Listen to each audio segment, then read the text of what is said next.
Hey out there, vegan freaks. Welcome to another edition of Vegan Freak Radio. This is our 20th show, and it's the third... Fucking shit. I forget the date. What is the date? I don't know. You see, this is us being totally disorganized. It is the 12th of December.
So did y'all hear that? That's our new theme song. It fucking kicks ass. It's incredible. I love it. Yeah. That is done by Rat and Cat. Cat does the vocals, Rat does everything else. And they were kind enough to write this awesome theme song for us. It's completely amazing. Definitely. And we're posting the lyrics, so you can all read the lyrics and see just how kick-ass it is. Yeah, I'm a little out of breath right now. Just ran up the steps. I'm out of shape and I'm weak because I'm vegan. Yeah, right. Yeah, well, I am kind of out of shape and I am kind of weak. Well, that's because we work all the time. That's the problem. That's because I spend too much time in our chat room. That too. Typing. Typing. Click, click, click, click. Okay, so the lyrics are really kick-ass. We're going to put them up, but I really like I think they're just amazing. I think that the vocals are amazing. I just love it. So thank you so much, Rat and Cat. You guys completely rock. And they're both on our forums, and they've been supporters of the show all along, and it's really fucking cool. And we're just completely floored that anyone would go to all this trouble for us. And it's just amazing. I know. Between this and Veghead and all our theme songs, we are set. We are completely set, and it's awesome. It is so cool. And let me just give you some of the lyrics here, because there's not, not a ton. When we were kids, the bugs and the birds fascinated us. They were just like us. Then we were taught to slam the door. It's not cool to feel too much, but some of us break free. And that is exactly what I think it means to be vegan. Mm-hmm, definitely. What do you think there, Pleather? I agree. And then there's more. And we will post them. You should go look at them. But I like the chorus. According to you, I'm a vegan freak. If that's what you think, I'm a vegan freak. That's your opinion. I'm a vegan freak. Happy as Larry. I'm a vegan freak. That's the first chorus. And then there's another chorus too. The last chorus is great. Oh, holy seitan, precious gods of tofu. Thank fuck I'm normal. I'm a vegan freak. Excellent. So there you go. That's so perfect because we're trying to make us seem like the normal ones. Like, this means to be freaky, then we're proud of it. Well, fuck yeah, we're proud of it. Because if this is what it means to be freaky, I have no problem with that. Exactly. You know? Mm-hmm. So, I don't know. I feel like our levels are a little high today. I don't know. You're the so-called expert here. Expert nothing. I pretend like I know what I'm doing every so often.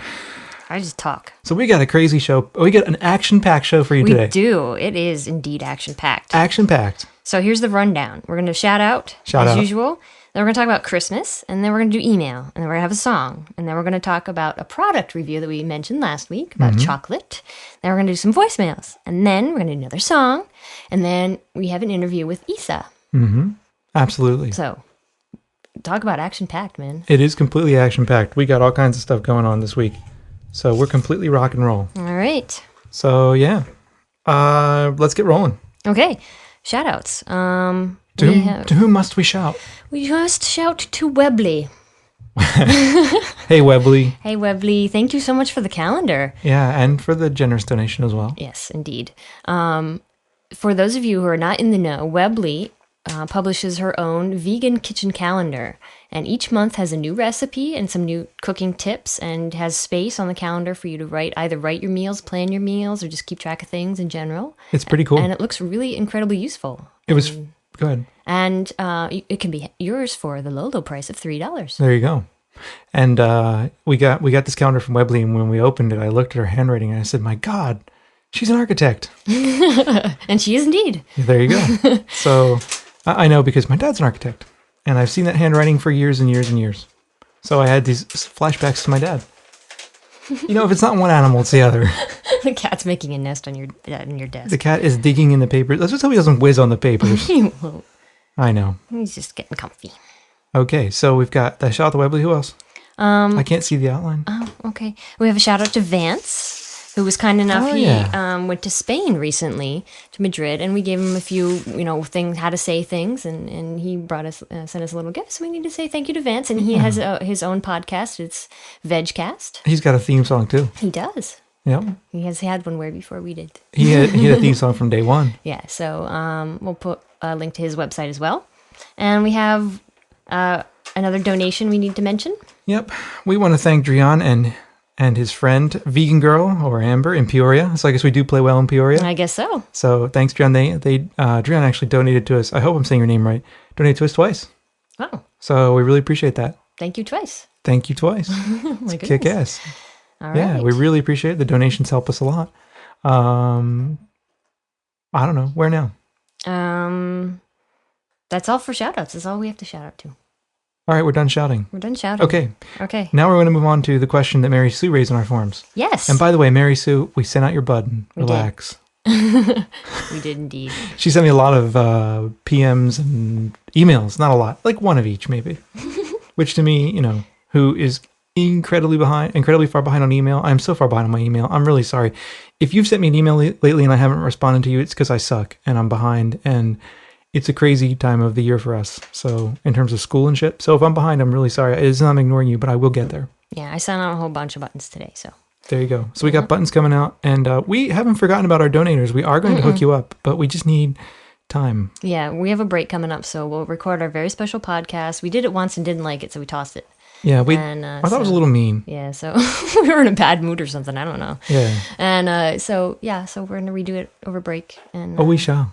We'll send all our CDs out. Everybody's going to get a nice little package, probably right after Christmas. Mm-hmm. So, right. So Mary Sue raised an interesting question on our forums. She did. So we're going to talk about Christmas, because Christmas is coming, or whatever holiday that you celebrate. Mm-hmm. But anything with the gifts involved, basically. This is applicable to birthdays then, too. Mm-hmm. Anyway, she says in the question, my Omni husband is pretty anal about planning, so we all prepare Christmas wish lists. At the bottom of mine, I wrote that if it's clothing, please make sure no leather, fur, silk, wool, feathers, bone, etc. And if food, no milk, dairy, gelatin, honey. And she has this only for the list that she gives her family, and she wouldn't do that for other people. And her husband kind of got a little grumpy, said that he was offended by the comment at the bottom. His attitude to that is, if someone gives you a gift, you accept it gracefully and not give them rules. I would probably agree with him if it were a gift from someone that I don't know well. The only reason that I put my comment on the list is because I'm relatively new to veganism, and my husband is not vegan at all. I didn't want the situation to arise that I would get a gift from him or my kids, or that I was uncomfortable accepting.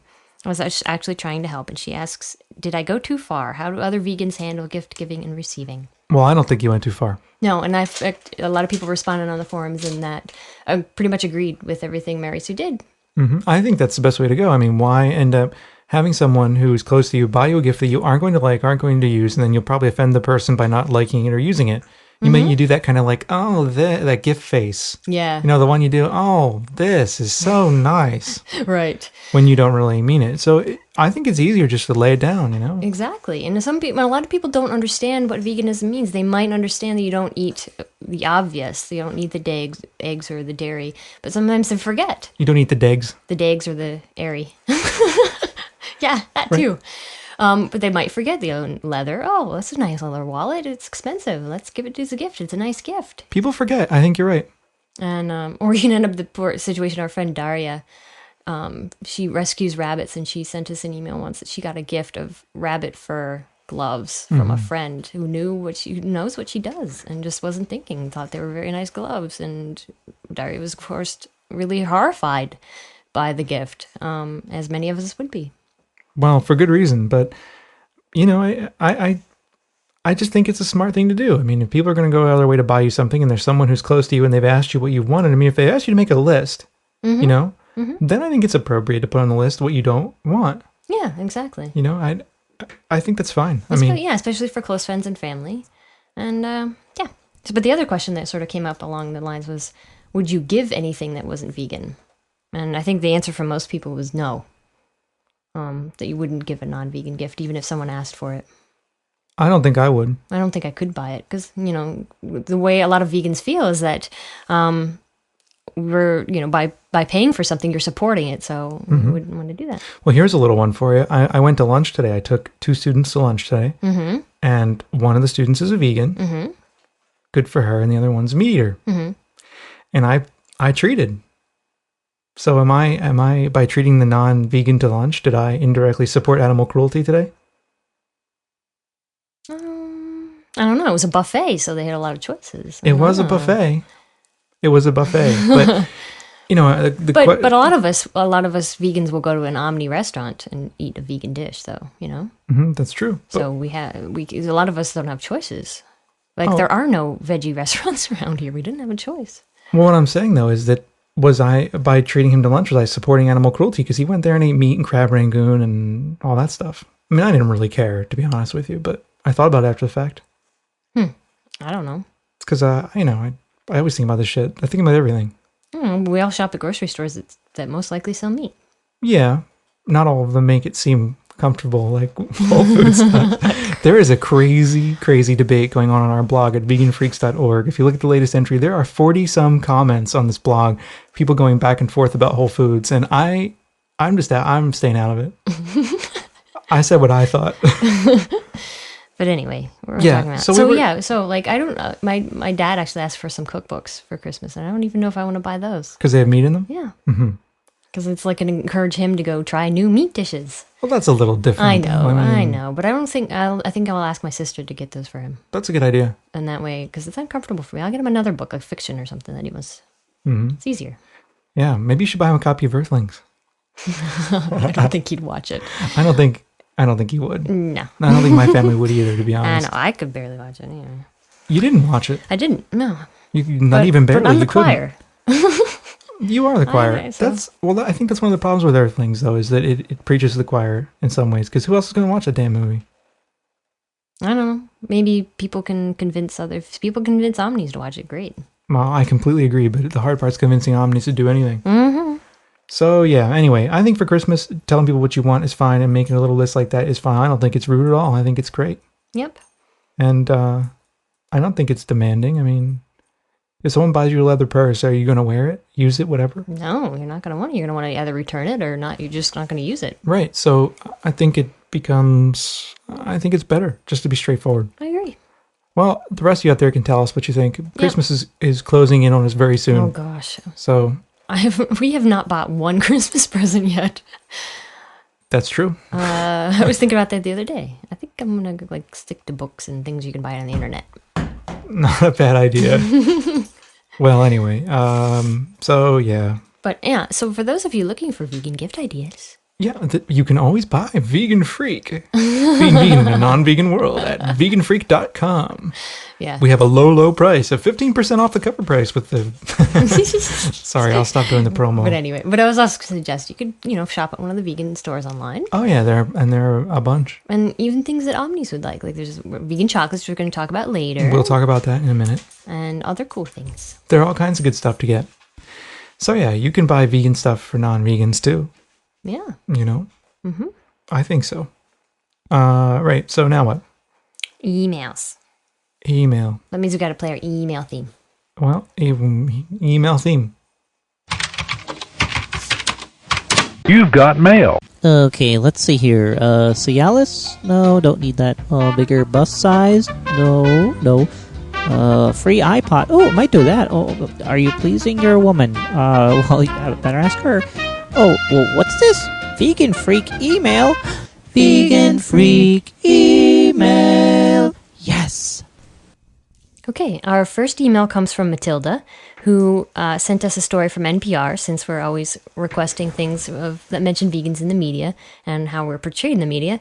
It's an interview with some firefighters in Austin, Texas, who decided to make the whole firehouse vegan, essentially. That's pretty cool. Yeah, I mean, they called it vegetarian in the interview, but they were talking about soy cheese on pizza. Wow, that's great. Yeah, and it was really cool because they got all excited about, how they could make just about anything vegetarian. And they were like listening to all the recipes. There are all these guys, talking on the phone, and they were really excited about it. So it was cool. And they mostly did it for health reasons, of course.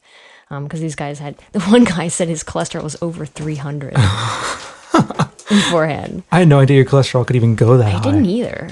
But apparently it can. 300 is really high. Yeah, so. That's absurdly high. I know, it's ridiculous. Holy shit.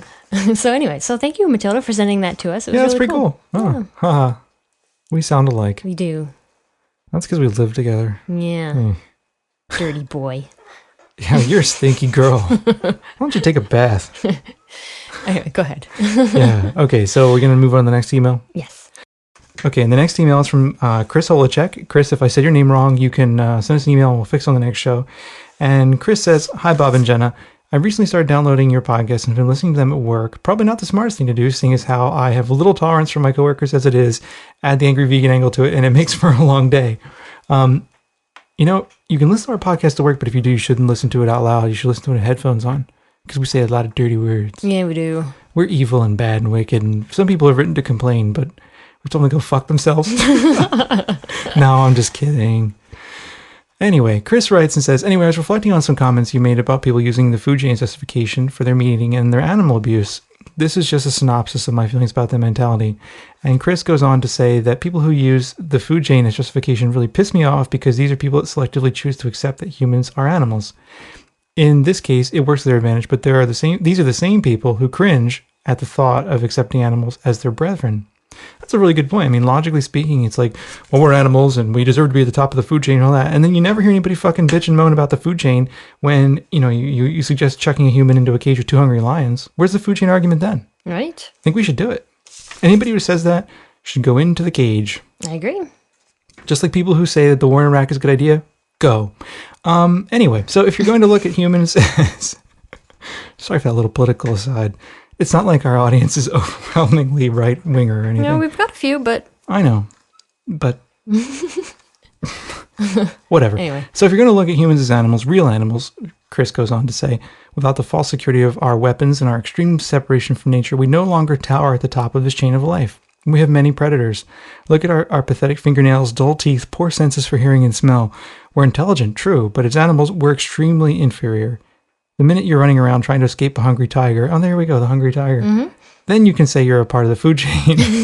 Going to the grocery store to pay your hitman for giving you your pre-killed, pre-cleaned carcass from an animal, not even giving a fleeting chance of escaping death, is not a part of any chain.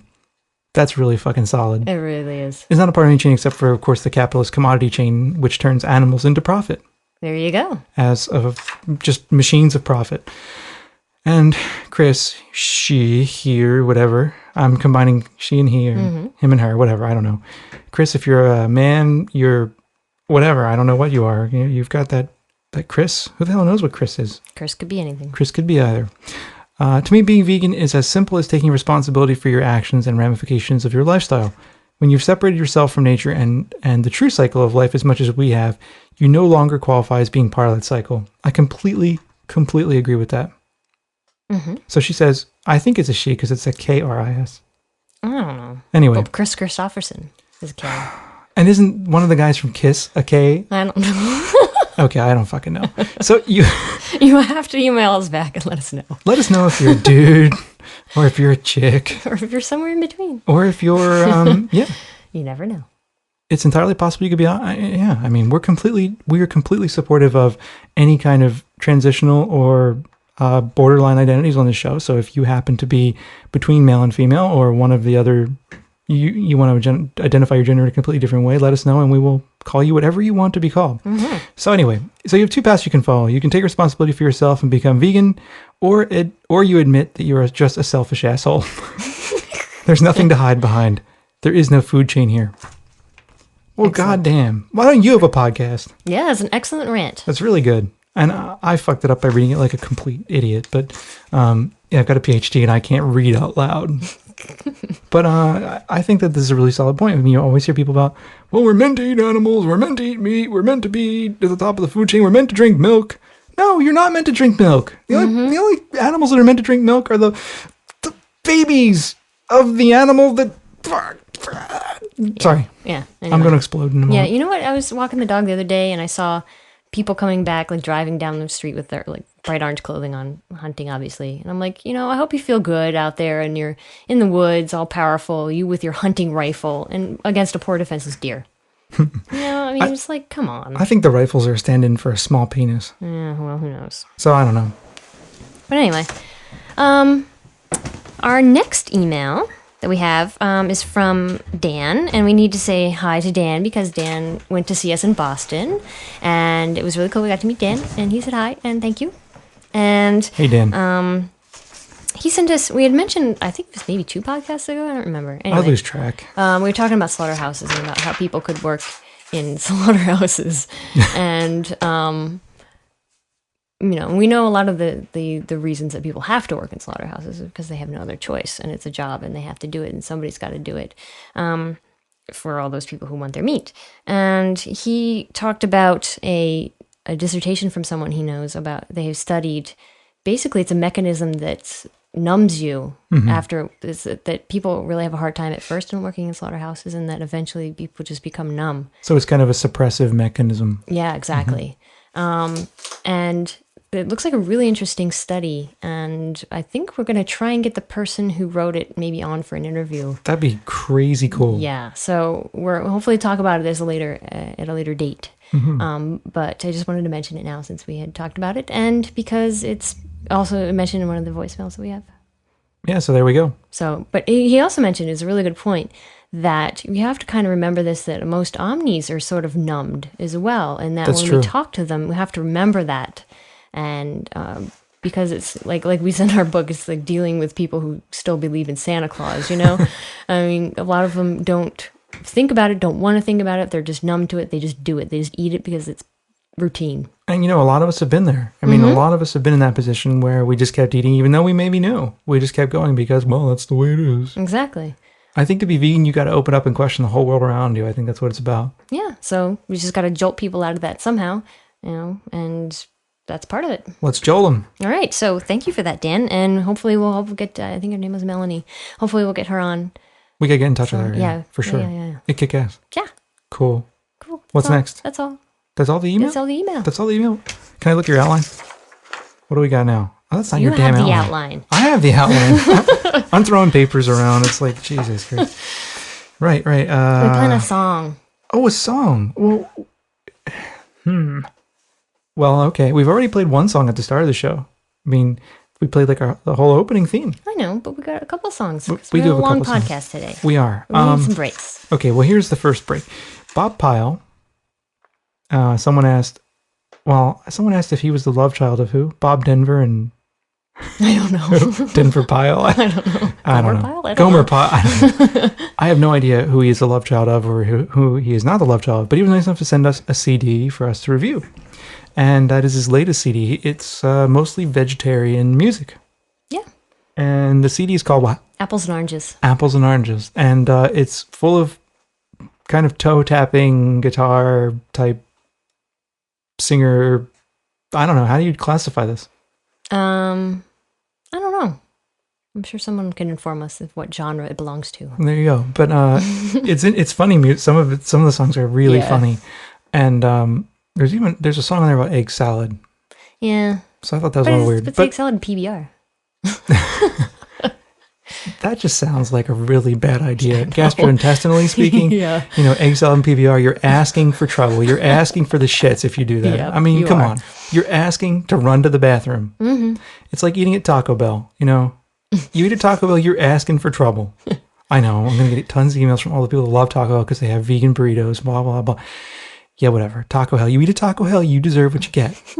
Anyway. Okay, make a run for the bathroom. Yes. We're going to play the song Apples and Oranges. Yes, from we the are. album Apples and Oranges. And it's something a little bit different. But let me say, this is a pretty good album. And it's not like our normal style of music for the show. And I know some of you have written to me and said, I love the show, but I always fast forward through the music segments. Yeah, not everybody's into the hardcore kind of stuff. So you could tune into this one. This is a little different. Mm-hmm. This is quite a bit different. And I hope you'll enjoy it. And we want to thank Bob for sending the CD out. And we are going to give away the CD, actually, as one of our little prizes on the forums. Mm-hmm. So here's Apple and Oranges. Apples, oranges. I grew up in an ethnic home and food was everywhere. Our idea of a vegetable's a chocolate eclair. Salami, pastrami, cannoli, stromboli, from liver to liverwurst.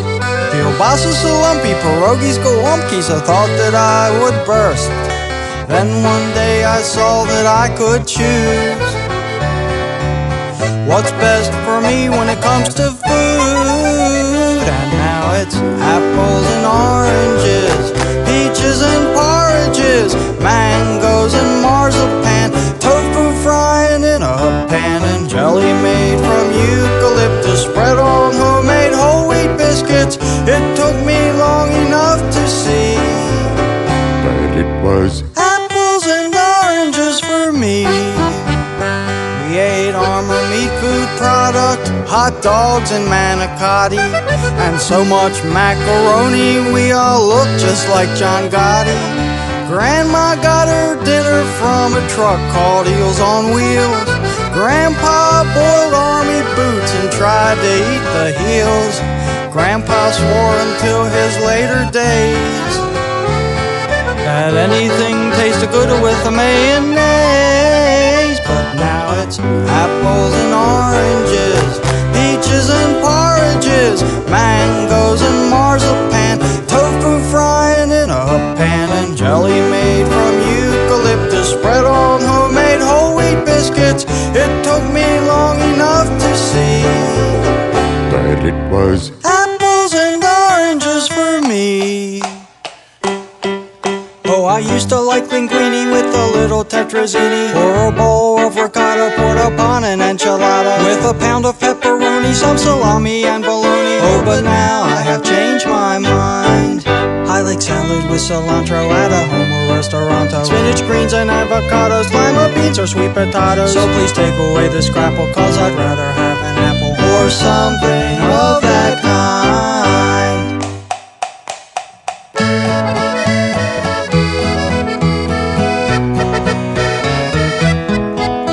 Now I've improved my alkaloids and my glucocorticoids and fit into my corduroys without so much wriggling. I've lowered my cholesterol and gave away my Geritol and jog around the shopping malls without so much higgling.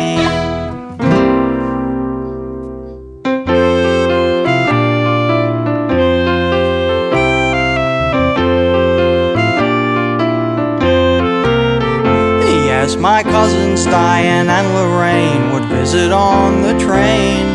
Mom asked, would you like steak, Diane, or some quiche, Lorraine? But with that sardinic temperament, he asked for clams instead.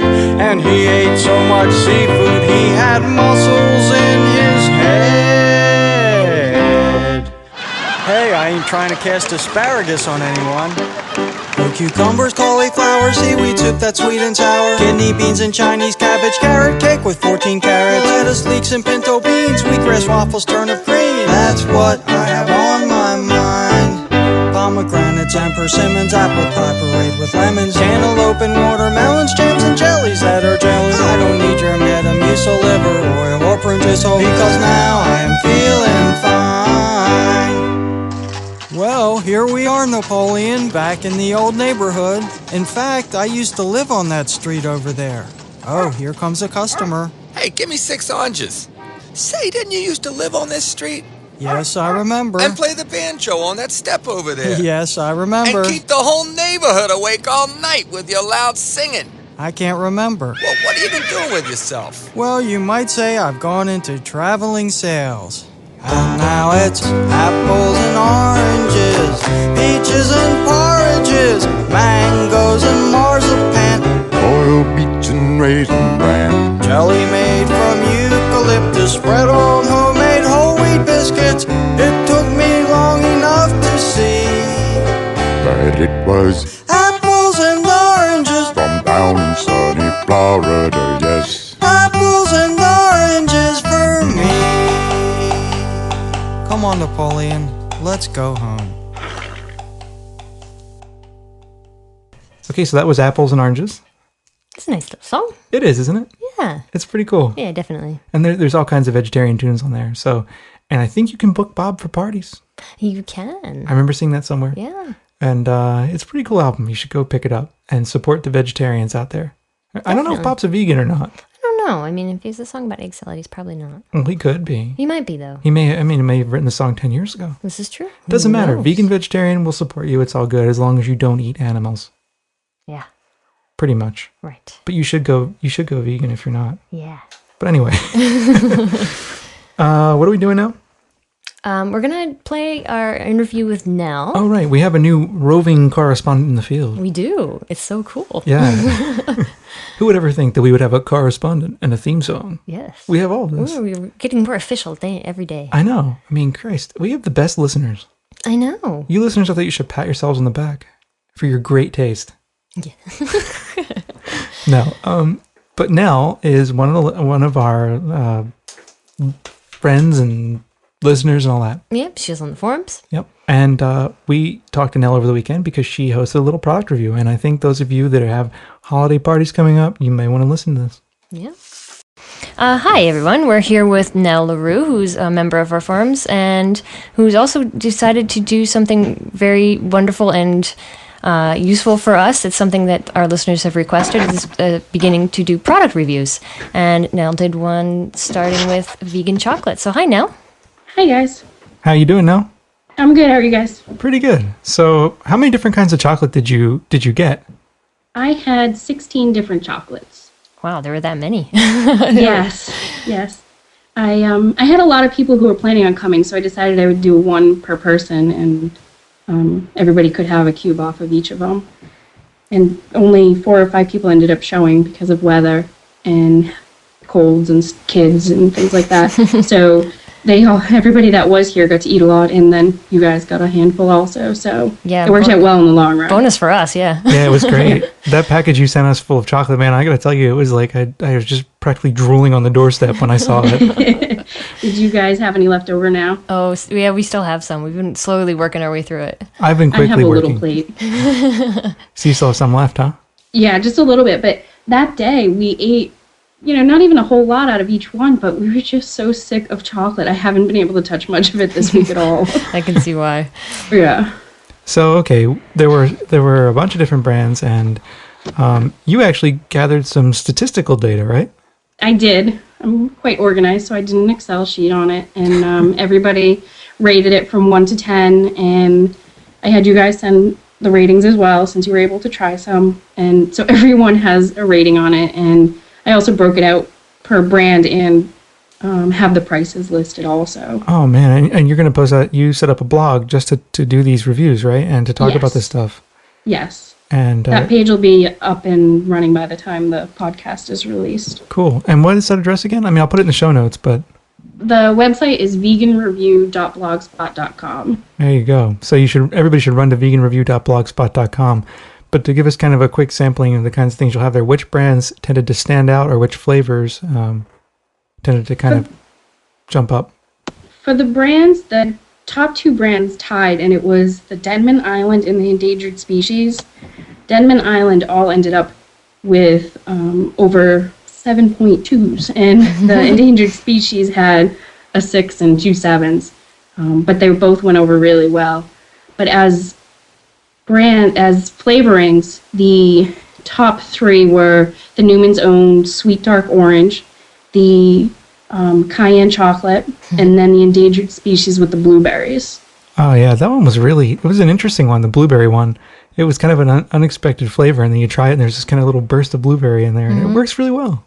Yeah, I like that one a lot. You know, I want to talk about the cayenne one, because I love hot food and cayenne and all that stuff, and that one was cool because it was like such a surprise to eat a piece of chocolate as dark chocolate, and it doesn't taste like peppers at all or anything like that. And then as you finish it, there's this kind of little leftover taste of kind of chili, and it's really good. I liked it, and I'm glad I tried it, but I won't be eating that again. I don't do the hot foods. But one of my friends wrote in the comments on hers that it opened up her taste buds, so you enjoy the chocolate even more. Yeah. Huh. That's a really and then it'll take a while. You know, you can sit and just munch on it. So I bet it would be something good to have after dinner, like when you have people over and stuff, because you won't be going through too much of it. Good point. Yeah, and I kind of liked that it's kind of a classical combination almost. You know, in Mexico, I remember in college reading anthropological texts, and when they would make hot chocolate, they would actually make it with chili. So it's, you know, a traditional thing almost. So a book I bought my dad for Christmas had something like that in it. It's coffee related, but it was a chocolate and pepper blend. So I just saw that the other day too. Cool. Pretty cool. Excellent. I didn't get any basic chocolates. Everything had flavors in it. Yeah. Nothing just basic dark chocolate. They all orange or raspberry or mint or what were the other? There's one more that I can't think of. There were a couple ones. The espresso. Yeah, the espresso was really good.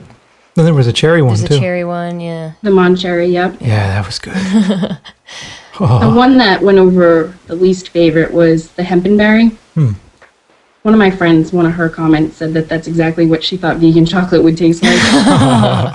Yeah. Plus the name, the hempenberry, it's kind of, I don't know, stereotypical, I guess. Yes. Kind of vegan hippie kind of thing. But Yep. That one had a lot But that of was the first one she tried, so I'm glad that, you know, she had 15 others to go through before she decided. That's good. Yeah. So for folks out there who might say that there's no such thing as good vegan chocolate, what would you tell them? That's definitely not true. There's a ton of great chocolate. I mean, I had to pick and choose which ones to buy. There were so many more out there, too. Yeah, it was amazing. I mean, you had so many. I didn't even know there were that many. There's a lot more. Even just in my health food store, there's so many more than that. Man. Wow. Lucky you to have a health food store that stocks all that. Yeah. Well, they stock junk food, but they don't really stock a very good variety of everything else. That's a shame. So good for when you want to have a chocolate craving, but... Yes, exactly. Yeah. But the prices all ranged in the $2. The lowest one was the Newman's Own, which is $2.29, and the highest is the Vivani, the dark chocolate with orange. So everything else fell in between. And my pricing is mostly based off the Vegan Essentials page. And we need to thank Vegan Essentials because they sent you a little extra, right? Yeah, they were great. They called me to let me know that because of the holidays, I ordered it around Thanksgiving, that I wouldn't get it in 2 days, and which was really sweet of them. And when I mentioned what I was doing, they threw an extra pack in there. Cool. Of, Nice. 2 or 3 candy bars and a lot of the small minis. Excellent. Well, thanks to Vegan Essentials. Yeah, definitely. So, what would you rate as your personal favorite? My personal favorite is the Newman's Own, the orange. Yeah, that I one. love that one. It's such a strong orange. Yeah, plus it had a nice rounded chocolate to it, I thought, too. Yeah. Yeah, I think my personal... my least favorite I already mentioned, so. Hempenberry. Yeah, my favorites were the raspberry ones. I'm definitely... I mean, they were all good except for... I don't like chocolate and mint, so I can't do those. I just can't do that combination, so I didn't even try those, but... Oh, really? Yeah, so it's just one of my personal weird things that I just don't like. You are a weirdo about that. I tried the mint ones, and I really liked them a lot, actually. There was one that had... I can't remember the brand off the top of my head, I but... think it was the Dagoba. The Dagoba, yeah. It was like this really nice... It's a nice kind of hit of chocolate, and then you get this mint flavor. It just kind of expands in your mouth. It's really good. I like the tropical source mint ones. They tasted like the restaurant candies just coated in chocolate. It was such a strong mint. That's exactly what I would. I wouldn't like it. I don't know. I think I'm like one of the only people I know that doesn't like that combination. But I think you're right. I don't know anybody else that doesn't like the mint. So when we talked before, you mentioned that these might be good gifts for the holidays, and you think so you think these are good things to get for the holidays, or what? Yeah, I think so. I stopped today and I bought a couple of bars to give to my grandfather and my cousins and stuff. They're a good variety that you don't see out in the stores normally. Cool. So, any final things you want to mention about the chocolate samplings, or maybe what you got coming next in terms of the reviews? Oh, next up, I have the group of people who come over. I'm having them pick. That way they stay interested and keep coming back every month. And they actually want to do veggie burgers next month. Wow! And this group you have, they aren't vegans, right? No, none of them are vegetarians or vegans. Oh, cool. One friend who may come to some of them, who's on the forums, Jen, she's a vegetarian. I think she's transitioning to vegan, but I'm not positive. Uh-huh. But she's the only friend I have that is not an Omni. Cool. Wow. Yeah, I'll be really curious to hear everybody's reviews since we all have our own favorites and just to see what non-vegans think of veggie burgers, I think. But I was surprised. I was ready to make cupcakes or make cookies or something fun, and they want veggie burgers, so I'll do it because I want to learn more about them. I think a lot of people want to eat veggie burgers too because they aren't as high in fat, or that kind of stuff. I don't think it's, a lot of people are just ready to eat those. So that's probably one reason they want to try them out. Yeah. Because they're somewhat better for you, Yeah, I don't think, only one of my friends even eats veggie burgers, so it'll be good. Hopefully they'll get into it a little more. Nice. Excellent. I think this is really cool, too, because you can show all of your Omni friends that we don't just eat, hemp and berry kinds of things.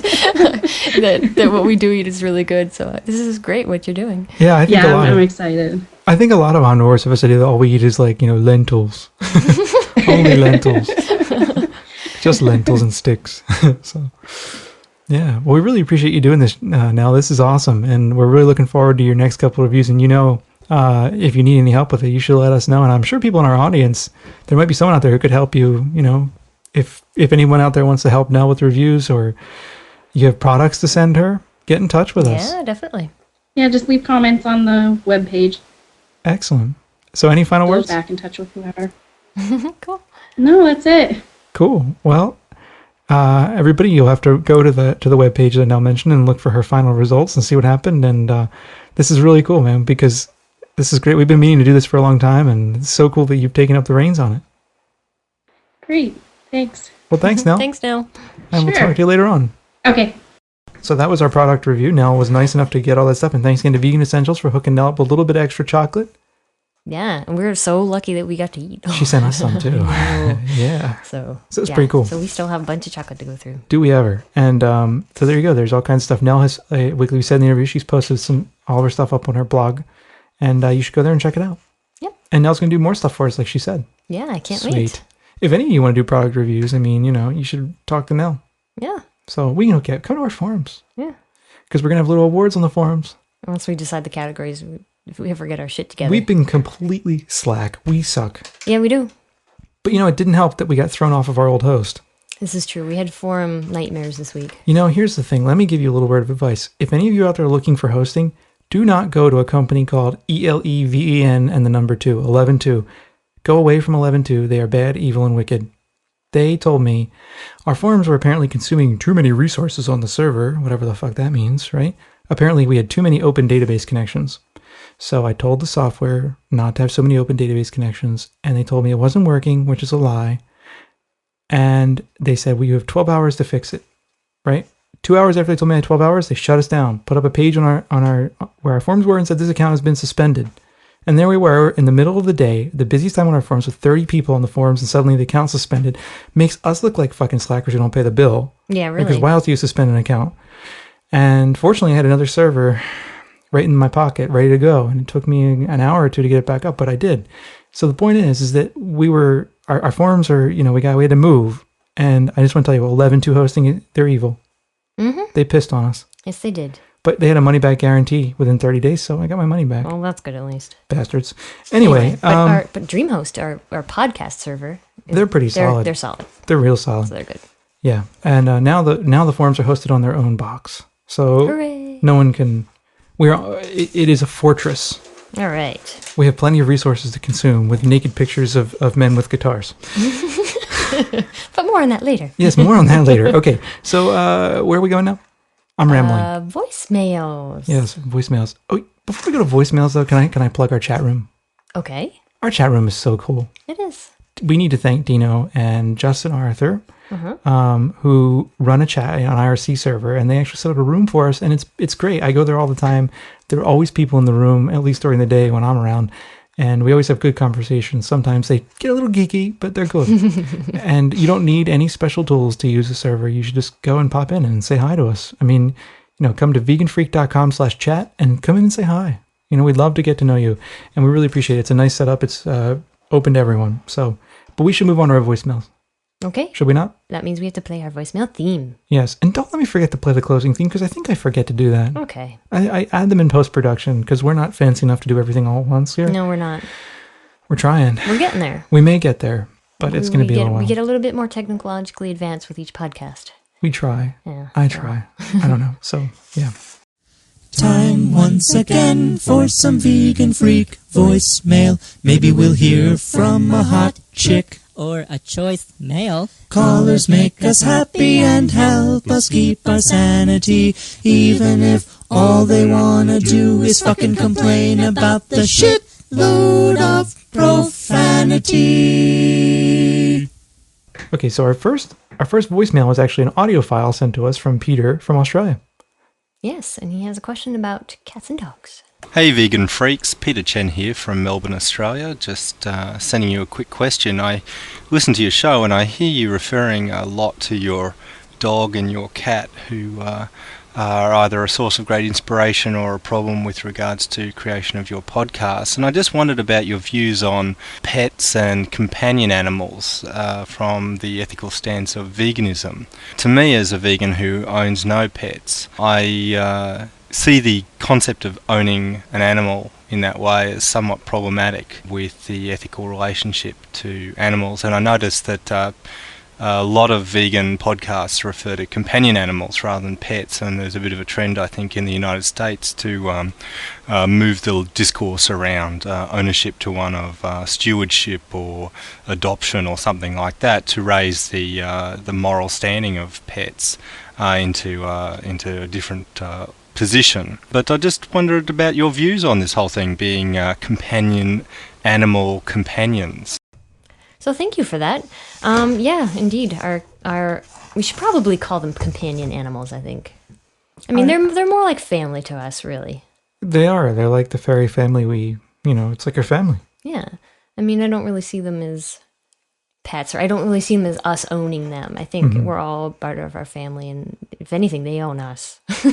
Well, I mean, in this particular situation, they own us, but the point that Gary Francione raises in his book, what the fuck is this book called? I have it right here on my desk. The book is called Introduction to Animal Rights, Your Child or the Dog. And this is, I actually think, one of the best, most concise primers on animal rights you can find anywhere. I use it in the class I teach at Animal Rights.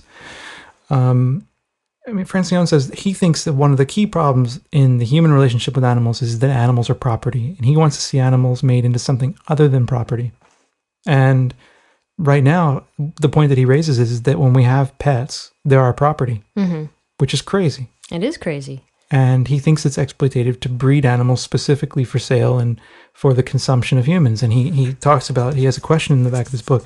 He's got these great 20 questions in the back of the book. Yeah, it's really they are solid. really helpful. Yeah. And he says here, does the institution of pet ownership violate animals' basic right not to be regarded as things?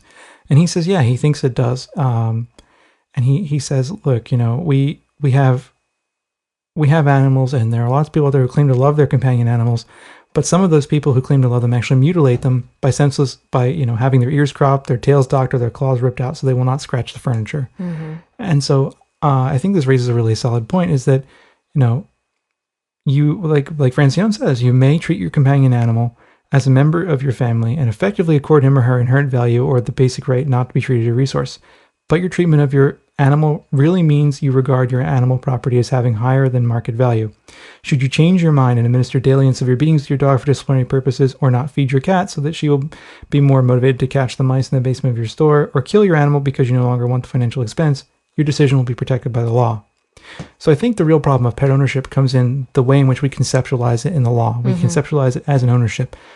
I think Elie Reclus, who's an anarchist, a French anarchist who was writing in the 1800s, he wrote that he thought that it made sense for animals and humans to live in companionship with one another. I think that's true. I think there's something about us as humans that likes to be with animals. I agree. I think that the institution of pet ownership is completely fucked up. Yeah. I think that breeding animals in puppy mills is completely fucked up. I think that the way that animals are treated as pets is completely fucked up. All you need to do is go to one of the little puppy prisons around town somewhere and look at all the cast-offs of our society and see these poor animals that have no one to take care of them. And I think the institution of it can be really fucked up. So I don't know. I'm kind of ranting, but I think that there are a lot of problems. I mean, I think there are a lot of problems with pet ownership. Do I think, though, that it is wrong to own pets in general? Not really, or I wouldn't probably have any. Right, but I think what a lot of vegans feel is that as long as there are pets out there that are those cast-offs, as long as there are, animals in shelters, that we need to provide companionship, we need to provide food, a home, shelter, all of these things for them because they deserve it. So I think that's why a lot of vegans don't have any problems with pets or companion animals, because there are so many that would just die if we didn't do that, and then we think that's completely wrong. And also I think having companion animals is really important for people because it really gets you to understand what animals are like. It's the gateway drug to veganism. It really is. And because, for us it was, because having them and really understanding them and living with them and having them as part of our family just got me anyway to just think more about animals in general, at least. And not everybody makes that leap, unfortunately, as we've talked about last week. But I think it's really important just to get to know how their personalities, know what their needs are, know what their the love that they can give and you can give back to them. I think it's really important to understand animals. Mm-hmm. But I also think, I agree with you, but I think it's really important to have, it's not like Bob Barker here, right? But to have your pets spayed or neutered. Of course. I know there are some vegans out there who feel like spaying and neutering is a problem.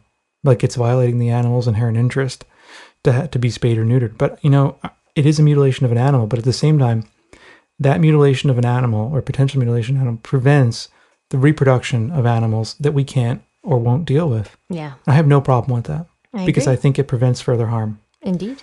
So I don't know. It's a very complicated question. I think there's certainly good arguments to be had for not having companion animals. I think that there's an inherent hierarchy that's present there. I think that there's a lot of stuff. But those of you that have cats are probably laughing at the inherent hierarchy thing, right? Cats have no concept of that. Mm-mm. Not around humans anyway, right? Maybe amongst cats, but the cats, if there's a hierarchy, we're at the bottom. Yeah.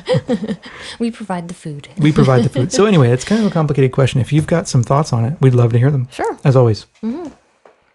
Okay. And is that all? I don't have anything else. Okay. I've already rambled and ranted. It was a good rant, though. It was okay. I liked it. Okay, good. Anyway, our next voicemail is from Dino. Dino. Hey Bob, hi Dana, it's Dino from the Dino Salad and from the forums and from the chat room and all the rest of it. Just wanted to give you guys a quick comment about an experience I had the other day when I was at a friend's house having lunch. His mother came out and sat down with us for a while. We chatted. We were having a really good time, and she noticed that while I was making my sandwich, I wasn't putting any meat on there. So she looked kind of confused and said, honey, you're allowed to help yourself to as much meat as you want. It's not like we're wanting for anything. So I said, well, I really do appreciate the offer, but I'm a vegan. I don't eat that kind of, I don't eat any meat, milk, eggs, or anything else that comes from an animal. She looked really confused for a minute, and she said, no wonder you're so thin. It looks like you're probably not eating that much and that you don't have that much variety in your diet. And I was just about to throw up my hands in frustration and give her a good dressing down because I'd had a really rough week, and I've been hearing nonsense like that all week long, so it's been fairly frustrating. So instead of losing my cool, I calmly and cool, and told her, okay, here's the deal. It's not that I don't have variety, because I do have variety. We've got the vegetables and the spices and the grains and the beans and the nuts and pretty close to anything else you can think of we can eat. It doesn't have to be from an animal to be varied and interesting. So she looks kind of confused for a minute there, but as anybody who's been on the forums or in the chat room knows, I'm really good at getting food out there. So, it was really frustrating, and I really couldn't understand what the problem was with understanding where I'm coming from, especially when I'm giving her blatant examples of it. So I just wanted to share my little frustration moment there, and just tell all your listeners out there that if you are feeling like you're not having enough variety, just come over to the forums. We've got tons of them in the recipe forum. Bye, guys. Okay, so there's Dino. Thanks, Dino, for the voicemail. Yeah, doing a shameless plug for the forums. That's awesome. And Dino does put up a lot of good recipes. Dino puts up a couple of recipes every day in the recipe section, and they're good recipes. Yes. In fact, they've inspired us to have variety in our own dinners. Absolutely, yeah. We had, last week I talked about having Dino lunch, and I think this week we're going to make sambar. Oh, I love sambar. That's cute. So it's funny, though, that, everybody thinks that vegans are skinny and all that, because we have another thread on our forums where people are talking about how they are, what was the somewhat larger proportioned vegans? Yes. I'm trying to find a nice way to say. But yeah, vegans come in all shapes and sizes. They do. And in different kinds of styles as well. I mean, it was really funny. When I started teaching my animal rights class last year, one student came up to me and he goes, "You don't look like a vegan." And I was like, "Thanks. Is that good or bad?" And he's like, "Well, you don't have dreads and you don't smell and you're not kind of skinny and yellow and you don't look unhealthy." I was like, "Thanks." Yeah. It's like, what the hell? I don't know any vegans that have dreads, because first off, the people with the dreads, they're all Trustafarians anyway, right? Right. I'm just kidding. The white people with the dreads. But no, my point is, I don't want to bust on people. That's just not cool.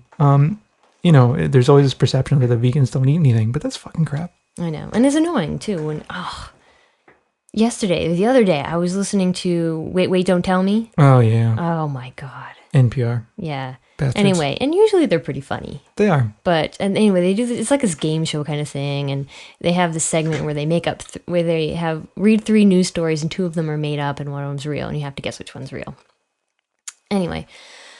So after they get done busting on academics, academics are I know, easy target, but but anyway, most academics are either assholes or drunks, right?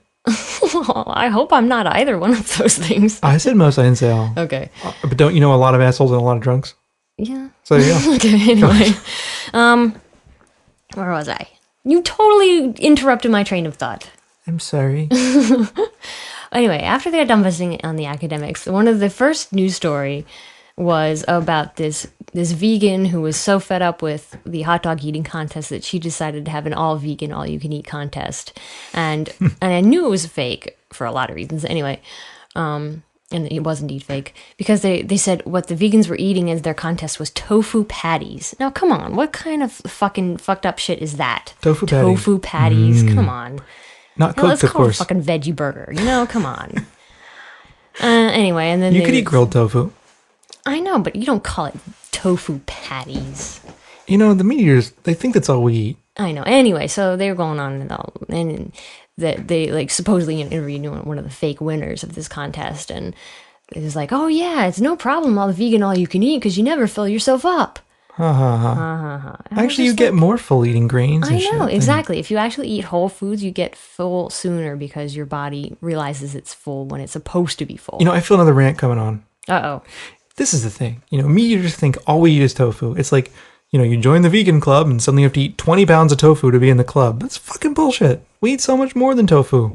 We eat such a broad variety of things some vegans do. Some vegans don't, Mm-hmm. But it isn't like you need to love tofu to be a vegan. That's complete fucking crap. I know. You can eat all kinds of things. You have to broadly like vegetables, unlike our friend Dan.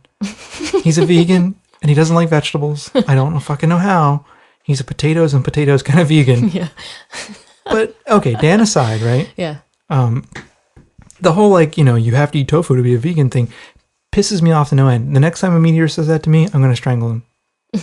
Oh, watch out. No, I wouldn't do that. That's non-vegan. Yes. But every so often you have this, you just get like, will you stop with that shit? It's just ridiculous. Just stop and think for a minute, Oh, it's like, I don't know. It's like the joke that everyone thinks is original, If there's something about, that you joke, that someone is going to joke with you about, like, for example, when I was undergraduate, my majors were agricultural science and philosophy, right?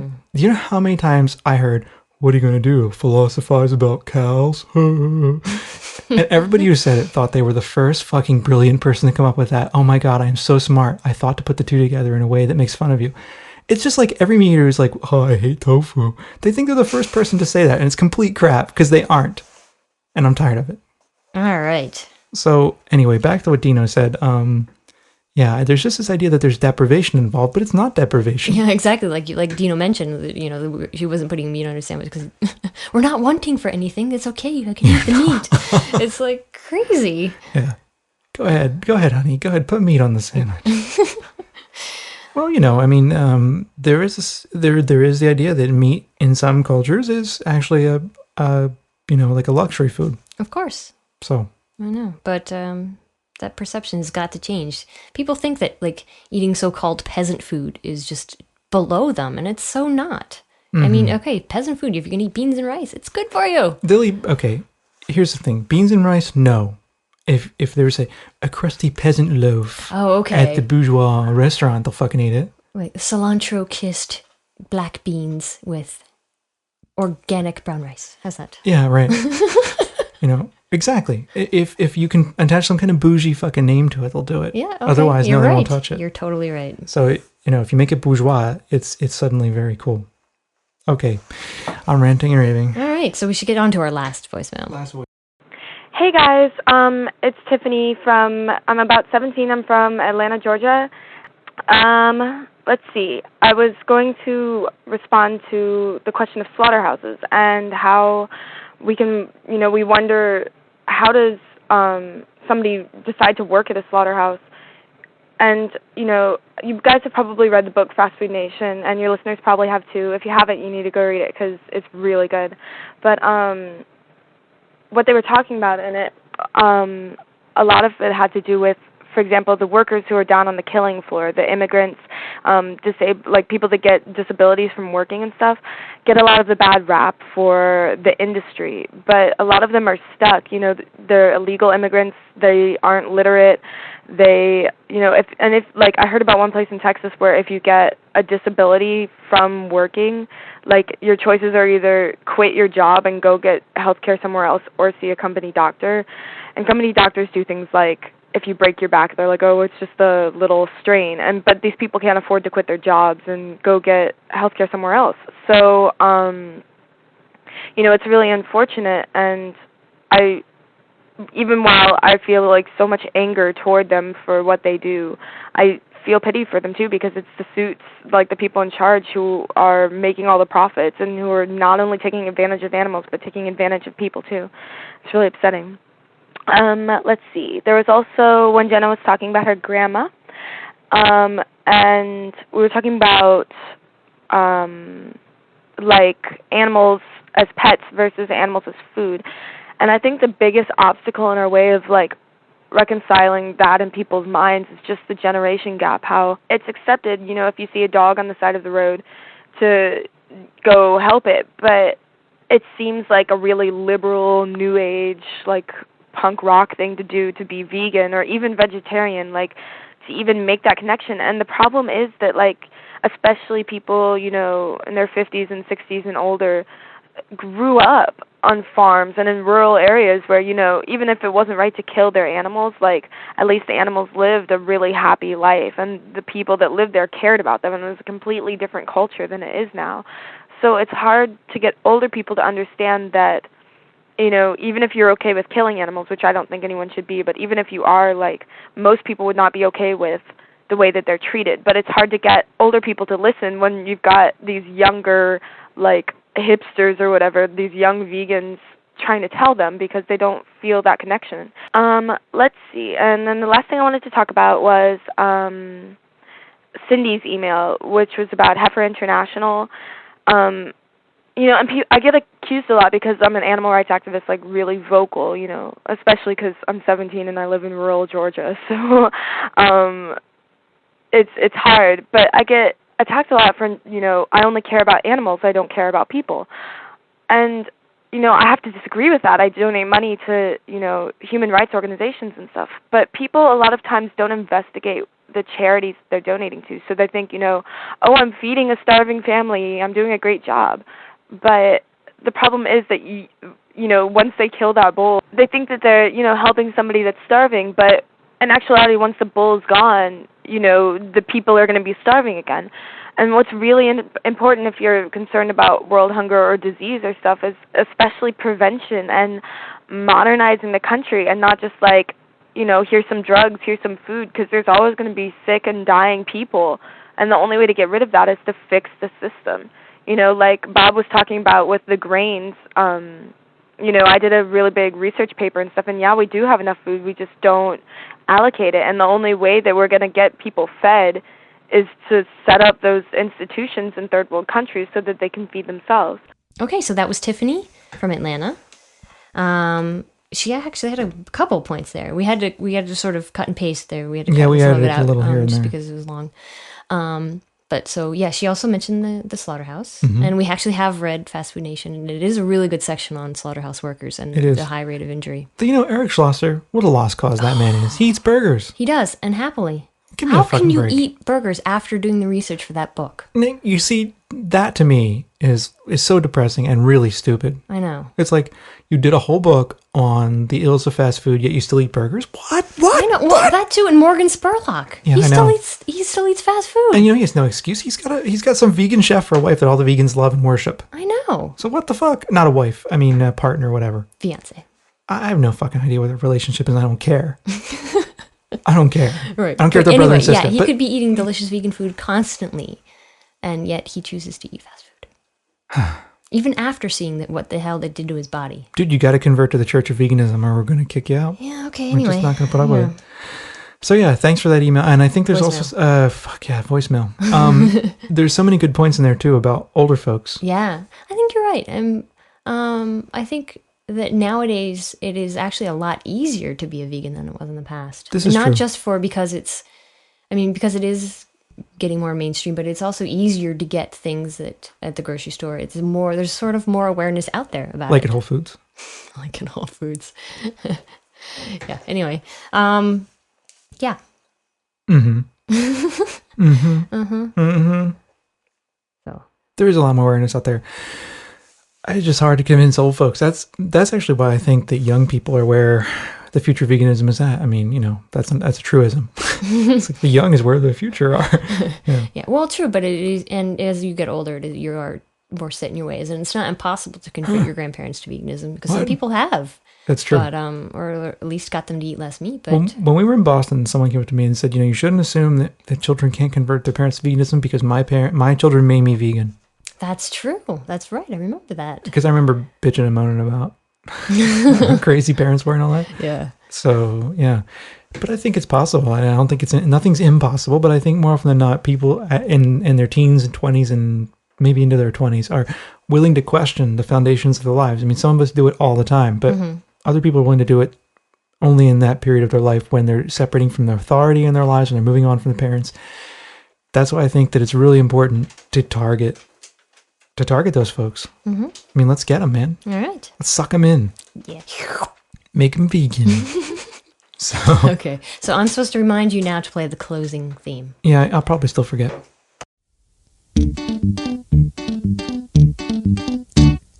267-295-1944. Write the number down on your refrigerator door. Add the 001 country code if you call us from Vienna. That's how you leave a voicemail for good old Bob and Jenna.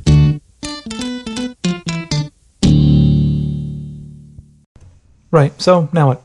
Now I think we need a little break, so we're going to play another song. And who is that? Paper. Okay, the artist is called Citizen Fish.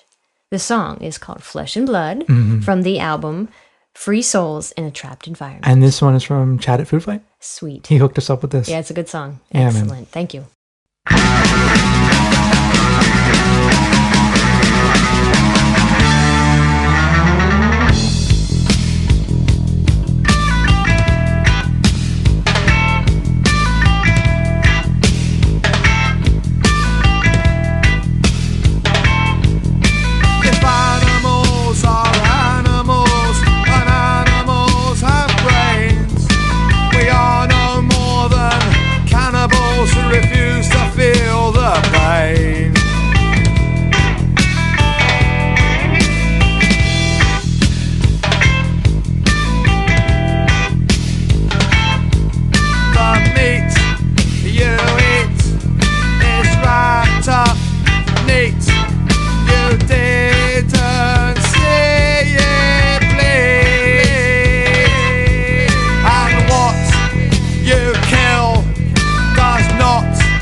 Vegetation lacks vitamin B12, vitamin B12. But if you really think that's gonna make you ill, then buy a bottle of vitamin pills.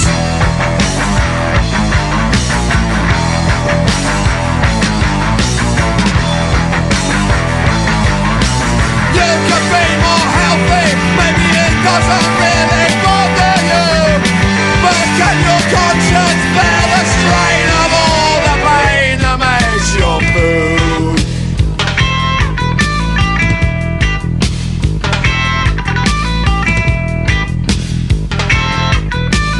You could feed a lot of needy people with the grain they feed to cows.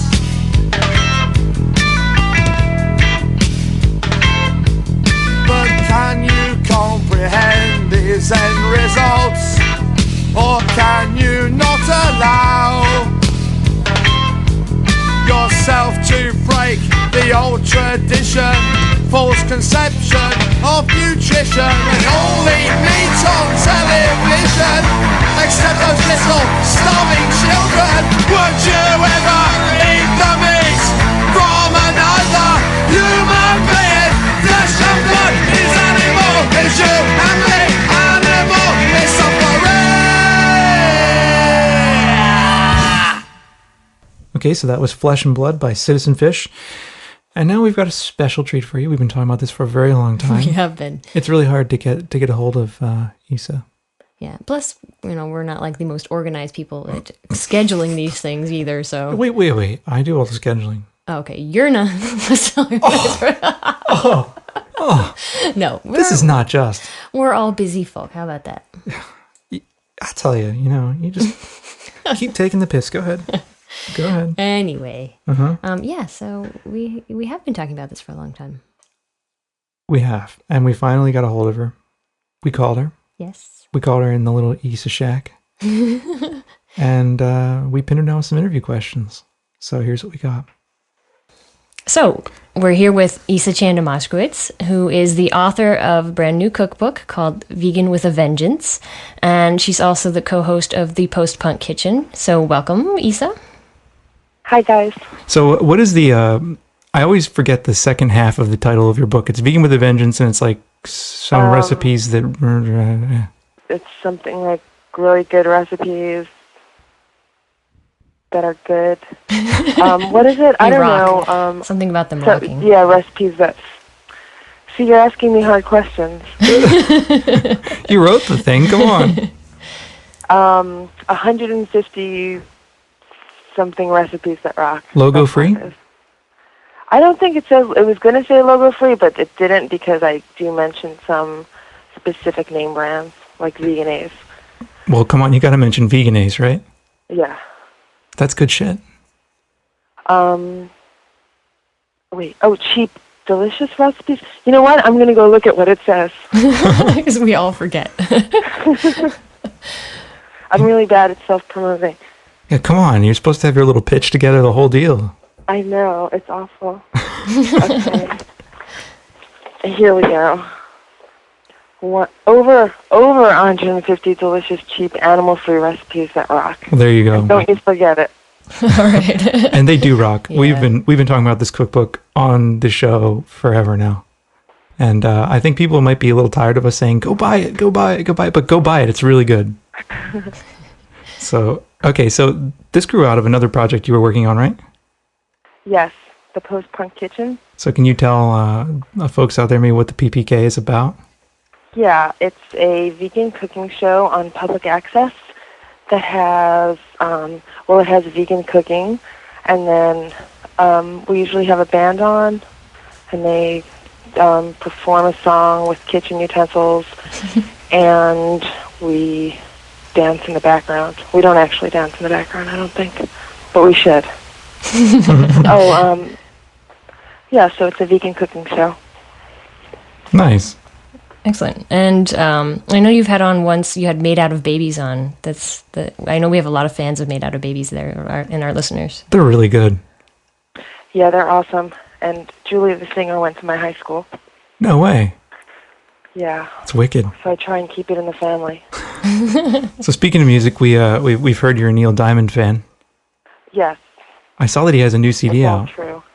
He does. And there's a song on it called Hell Yeah, which I thought was really good in the Neil Diamond spirit of self-empowerment. Nice. Hey, we could talk about my high school, too, because it was the Fame High School. And I like to let everybody know that I went to the Fame High School. Oh, the Fame High School. You mean like one of the performing arts magnet schools or something? Right, yeah. Uh-huh. But Performing Arts Magnet School doesn't sound as good as Fame High School. Exactly. I'm kind of a There's nerd. song called Performing Arts Magnet School. I went to a magnet school too. Oh, yeah, for what? Agriculture. That's exciting, too. There was hardly any TV show about agricultural. I think I did see the Agriculture High School movie. It was really popular in the 80s when all the kids loved agriculture. Oh yeah, it was totally it. Okay, so you got the cookbook. The cookbook came out in October, right? Right. And have you been like touring around? Do you have any plans to be touring around, to go anywhere, do signings? I have plans, but I haven't really been executing those plans yet. I did one signing in New York this week. How'd that go? And that was my first event. It was pretty fun. I had a really attractive audience. It was kind of nerve-wracking. I performed a failed magic trick. Failed? What happened? Yeah, it didn't work. It was like supposed to be a wooden spoon suspending a bottle, but the bottle was wet and it just didn't happen. But it was provided some comic relief, which was nice. And I made some waffles. Your waffles in the cookbook are famous. I see people mentioning them all the time. Yeah, it's really nice to see that there's been a waffle revolution now. And so in terms of the cookbook, maybe you could tell us all about the different kinds of recipes and things that are in the book. Sure. Well, could you give us like an overview? I didn't actually write the book, see? That's why I don't know anything about it. So it was ghostwritten. It was actually Fizzle that wrote it, right? Yeah, so let me get him on the horn.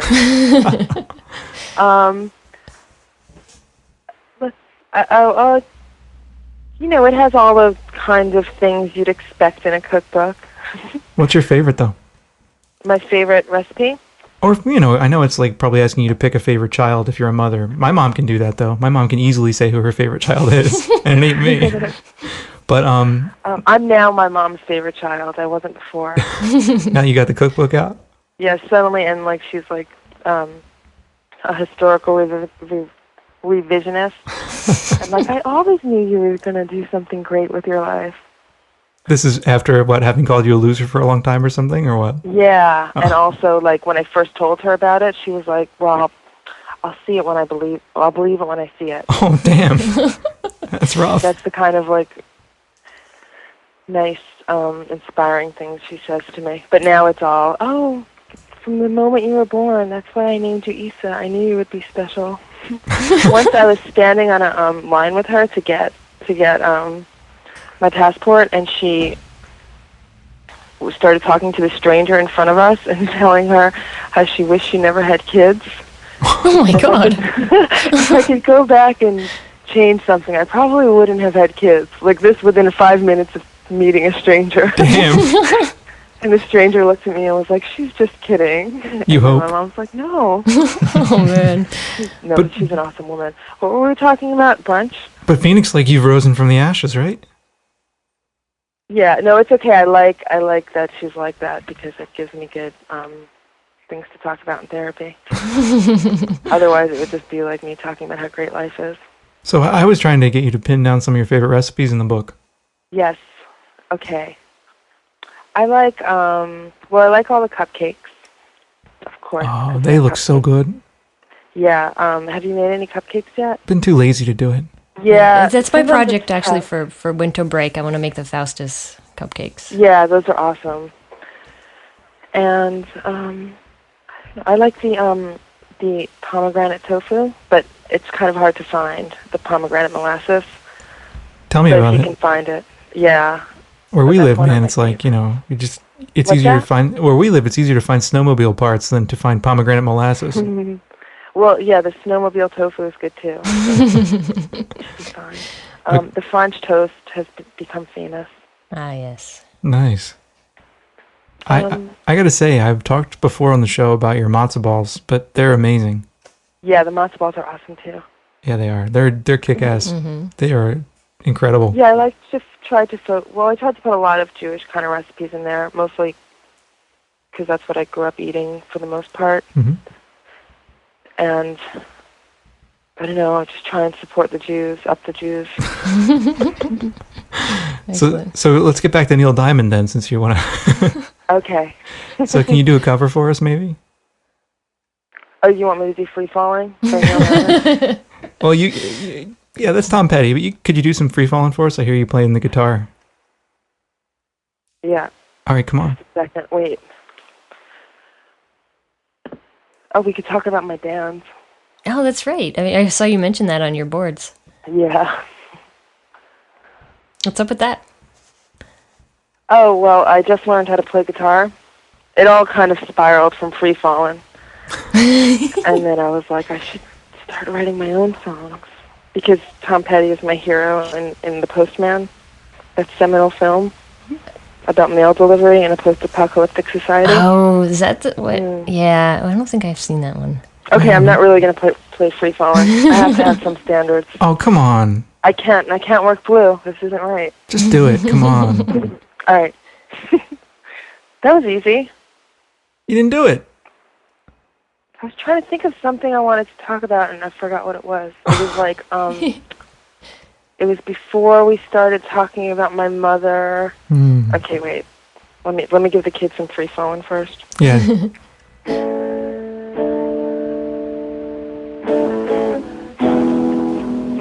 Okay. Woo! Yeah. Oh, you know what else I could play? What else? The beginning of Killing an Arab.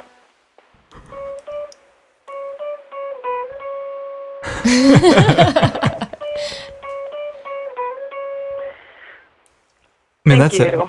I would say you have an amazing career ahead of you in the guitar. Well, if your band ever records something, we can play it on our show because we play all Okay, vegan cool. artists. Yeah, we like to play all vegans, you know? Oh, have you heard I Object? No. They're from Rochester. I just saw them yesterday. I went to ABC in Rio for the first time in like 5, maybe longer than 5 years, which is like the little punk rock. Well, I shouldn't say little punk rock because that sounds really condescending. But it's the squad that has been having punk shows since the 80s. And I used to hang out there every single day, but stopped. And I went there for the first time yesterday. And they were having a bake sale, and there was this awesome band, I Object, who had songs called Hardcore for the Punks. And I got a T-shirt that says, Death to Jock Hardcore. I don't really have a problem with Jock Hardcore in my life, but I thought it was a nice sentiment. If somebody did have Jock Hardcore in their life, they might want to get rid of it. But they're from Rochester, and they're all vegan. Sweet. Kind of locals. Yeah. For us, anyway. I mean, anything within 3 hours is like local to us. Right. Like around the corner. Yeah, man. So, okay. So you've done the post-punk kitchen, you've done the cookbook. What are you thinking about doing next? I mean, you have some kind of Well, I'm doing. Should I be talking about this yet? I don't think I should be talking about this yet, but then I don't have tell no. No, I will. I have no boundaries. Oh, okay. So, I'm working on a cupcake cookbook, which is all cupcakes. Oh, sweet. That's awesome. Yeah. So, and that's going to be more like a cutesy kind of cookbook with like really nice pictures, like one of those, what are they called? Impulse buy type things. Ah. Right. But also with really yummy cupcakes in it, so, But I wanted to make something like cute that people might pick up even if they're not vegan, to kind of like as their gateway into vegan cooking. Excellent. Yeah. So I'm doing that, but then I'm also working on kind of a vegan Bible type cookbook with Terry, my co-host. Nice. And my third best friend. I rank all my best friends. Does Terry know this? That she's your third? That she's third, or that she's working on a cookbook? No, that she's third. That she's third. I think she probably could figure it out if she sat and did the math. But a third is pretty high up there. Yeah, absolutely. I have too few friends to rank them that way. Wait, what? I have too few friends to rank them that way. Really? Because you live in the middle of nowhere. Yeah, and I kind of suck too.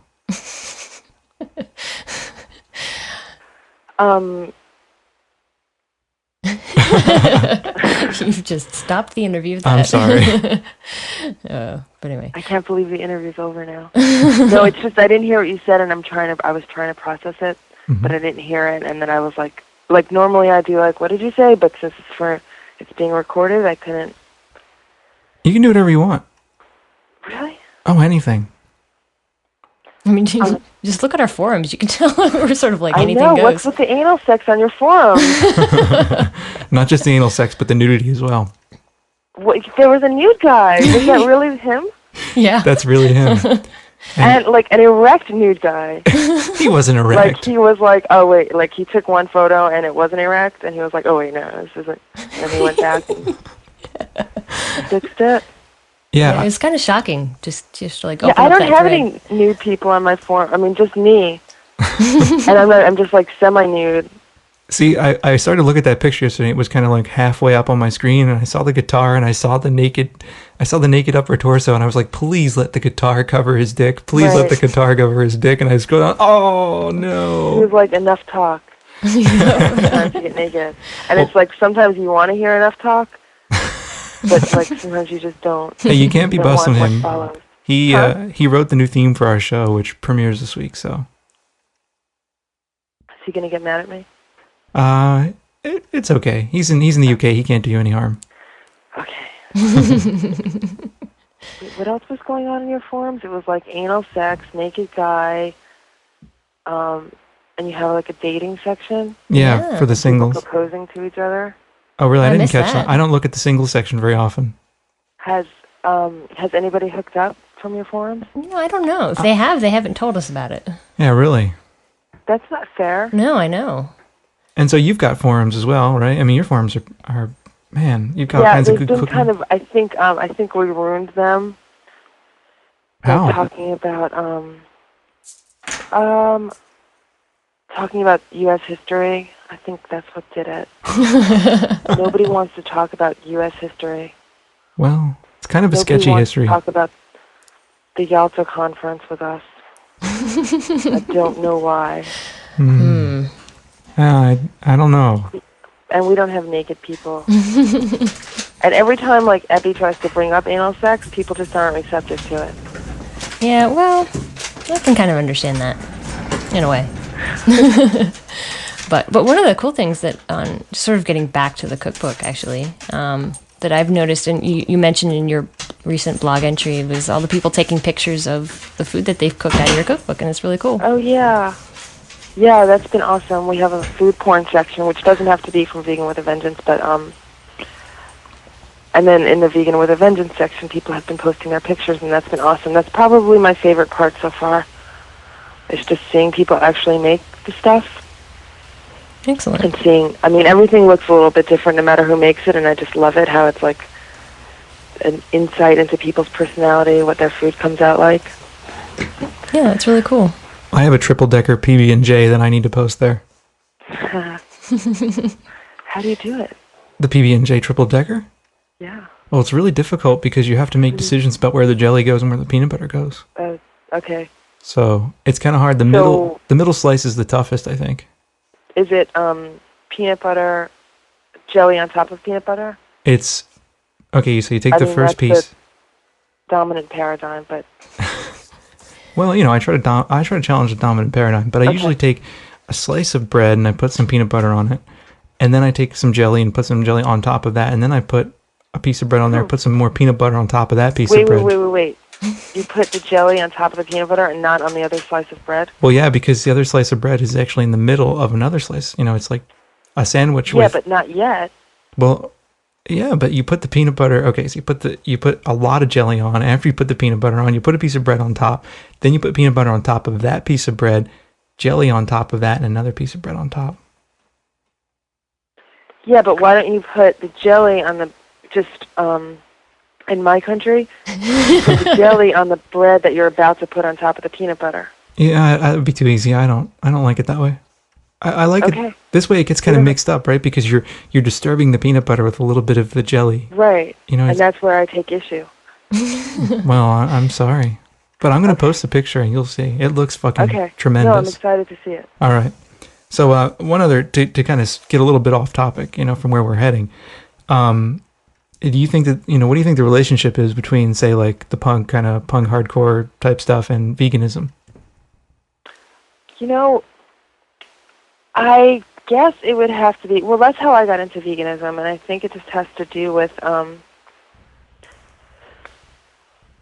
wanting, well, punk has this reputation, I guess not so much anymore, of being like about like chaos and destruction and things like that, but somewhere in there it got, I can't think of the word. Stop trying to make me think of words. Sorry. It became more about caring and like actually like wanting to change things for the better and giving a shit, and like that's what made you different and punk. Well, that's how it was for me anyway. Like when I first got into it, I just really hated society and I hated them all and all that. So you can either go, I guess, become really depressed and self-destructive, or you can be productive. I hate when I'm talking and I write hardcore songs accidentally. So I think like animal rights just is a sort of logical connection. And next step, once you start thinking about things that are fucked up and oppression, yeah, so pretty obvious. Once you start thinking about human oppression, it just moves outward into animal oppression, and you just start challenging all different kinds of things in life, right? Yeah, basically. Nice. So, but by the time I got into punk, there was already a million animal rights songs, so it wasn't even a connection I had to make myself, even though I already had. But I think it's all just. I lost my train of thought. Just edit that. Gotcha. I may or I may not. Okay. Whatever you feel like doing. That's okay. The dog's coming in now to attack us, I think. What's that? Our dog is coming in. Oh, yeah. He wants to be part of the podcast. I had a really bad time here. Yeah. So I guess we should probably pull this thing to a close. You have any final words out there? Or what I like to ask a lot of people we interview is, any final words for people who are kind of like on the fence, just ready to become vegan, but need one more kind of push in that direction, a good boot in the ass? Do you have any boot in the ass for them? I don't really have a boot in the ass. I mean, my preferred method is just giving people food and having them like cook vegan food and see how awesome it is. It's hard. I never know what somebody's thinking when they want to become. I don't understand. Like, I want to become vegan. It's usually, but I can't give up, this dairy thing. So, I mean, I assume if they've come that far and want to be vegan, then they're probably pretty educated, and there's not like you can't be like, oh, well, the chickens get their beaks, sawed off or whatever. Like, it's usually just like if you want to become vegan and you can't give up that one dairy thing, then hold on to that one dairy thing for now until you're ready to give it up. And usually people lose their taste for it after a while if they're holding on to one thing. Like, that's what I did. Like, I was like, I'll be as vegan as I can as long as, like, unless there's something that I just can't make vegan. And eventually it was just like, oh, whatever. Like, I can give up blue cheese. I don't care. Right, exactly. So, yeah, I think that's really a really important thing to remember, is just to win people over with food and to show them that it's really possible and delicious. So, any final words, Isa? Oh, are you going to kill me? Are we going to kill you? Oh, because you said any final words. Well, we're going to kill the interview. We're not going to kill you. Oh, okay. It wouldn't be vegan to kill you. Oh, okay, because if I knew that I was signing up for an interview where I died at the end, I would have thought about it a little bit harder. We're totally about compassion here. We wouldn't kill you. Okay. Is killing another vegan? Maybe I'll leave you with that thought. I think if the vegan was raised humanely, sure. And I was. If we had a free-range vegan and you killed it, well, at least it died happy, right? It had a happy vegan life. I mean, you were feeding me, like, to foodie cuties up until the day I died. And that was pretty cool. Cool. Well, thanks, Isa. Can you mention your websites? Yes.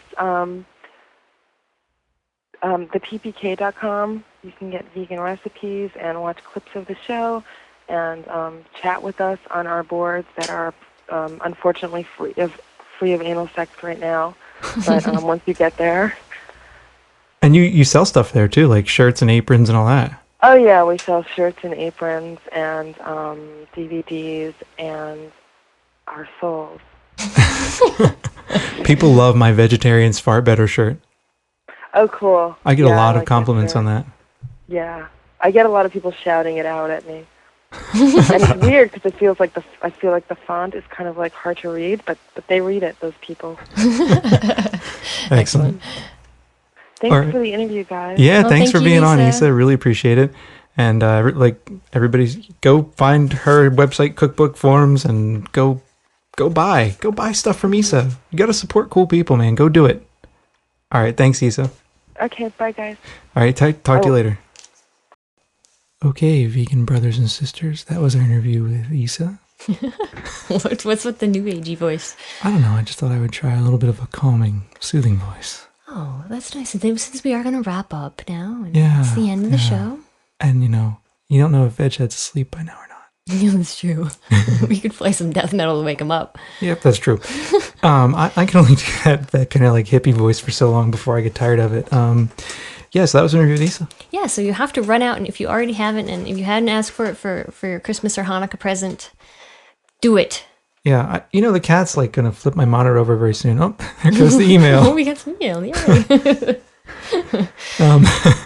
Because if I could hear that, you could hear that. Mm-hmm. Oh, well. Yeah, so go out and buy Isa's book. It's really good. We've made a lot of recipes out of it, and they've all turned out tremendously well. Yes. Oh, we made pizza last night. Oh, fuck yeah. Holy shit, it was awesome. It was pizza-gasm. It was. It's better than any pizza we could buy around here. Well, the pizza around here is really bad. I've had worse. Really? Yeah. Than around here? Where? Well, okay, yeah, you're right. It is really bad. I've had worse pizza than around here. But the Josie's special's not bad. I've had worse pizza than around here, but I'll tell you where. Where? In Peru. Okay, yeah, well. That makes sense. In the mountains in Peru. Okay. Okay, like in Lima, there are Italians, so you can get some okay pizza. But in the mountains, no, there are no Italians. But anyways, pizza was good. We made her sauce recipe and her dough recipe, and it just came out really well. And not that you have to have Italians to make good pizza. You can make pizza if you're not Italian. This is true. Neither one of us is Italian. That's true. Pizza. That's true. But the pizza was really good. So you should go get Isa's book. There's a lot of good stuff in there. We've waxed poetic about the matzo balls before and all that. So Yep. And I'm sure if you wanted to buy Isa a copy of the new Neil Diamond album, she would love to have one. She would? I don't know why, but whatever. Neil Diamond. Right, so that is our show. Yeah, so thanks for tuning in. This is a long one. Thank you, brothers and sisters. Gotta clear my throat there. Okay. So. Let me try again. So. To wrap up, go vote first at Podcast Alley. Yeah, this is it. There's a new month at Podcast Alley, and I have this dream that we will rise in the rankings at Podcast Alley and convert the world to veganism. That would be nice, wouldn't it? Well, okay. Maybe just a few geeky podcasters will go to vegan because of us. That'd be fun. That would be fun. No, I mean, really, it helps us to have that exposure. So if you could run over to Podcast Alley and vote for us, we would really appreciate that. Yeah. You should come to our chat rooms too. Mm-hmm. Come to the forums. Yep. If you're a nerd and you've got a chat client, let me tell you what to do. Chat.serenia.net, SERENIA.net, and just join vegan, and you're all set. If you're not a nerd, just come to veganfreak.com/chat. Okay. Come to our forums. Right. And we're gonna go ahead. Okay, and you can leave us emails, you can leave us voicemails, True. you can send us audio files, you can put comments on our podcast page. This is true. You can upload audio right to the podcast page, This is true. And everybody can listen to it, but we can grab it from there too. We'd love to hear from you all. We really do. It's great fun. And we really enjoy doing the podcast. Sometimes we get to a little late. We're sorry about that. But we're getting there. Mm-hmm. And what do we got coming up? Eventually, we're going to have an interview with Eric at An Animal Friendly Life, who also does a podcast. That should be next week. But what about propaganda?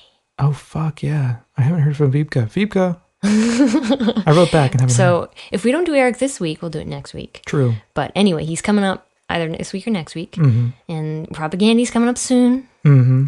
So stay tuned. And we got some Shaq shit coming up, yo. Yeah, that's coming too. We got a lot of interviews in the pike. We have all kinds of things, and music, and all kinds of things. So, anyway, thank you. And if you're looking for a Christmas present, you should buy our book. Well, come on, man. We gotta make some money. Okay, shameless plug.